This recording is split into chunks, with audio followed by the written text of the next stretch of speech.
C'est relativement compliqué quand même d'installer une entreprise et surtout de la faire vivre si on n'a pas un appui derrière de gens qui sont pointus en fait dans leur métier.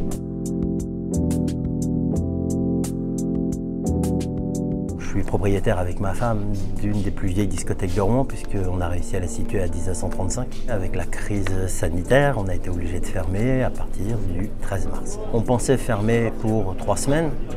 Au bout de 2 semaines, 3 semaines, on ne voyait toujours pas de date arriver. Donc là, je me suis dit, il va falloir qu'on arrive à trouver une autre solution pour se faire épauler. Donc la première chose que j'ai fait, c'est de rentrer en contact avec la CCI. Et à partir de là, j'ai rencontré M. Roussel. Et on a commencé à monter tous les dossiers pour pouvoir récupérer, si on peut dire, du financement, de l'argent surtout. On a échangé sur les dispositifs. On avait un dispositif de fonds de solidarité qui était limité à 1 500 € par mois au démarrage de la crise.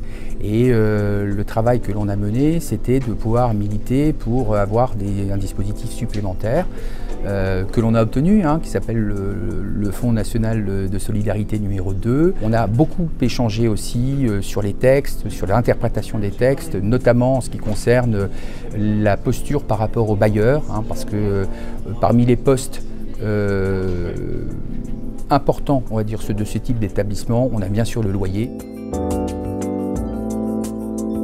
C'est important d'avoir un référent en fait, d'avoir quelqu'un qui connaisse le dossier et quelqu'un qui est au courant de ce qui se passe. Là, avec le Covid, la CCI a fait quand même très fort au niveau des réponses. Ça, c'est vrai que ça a été super performant.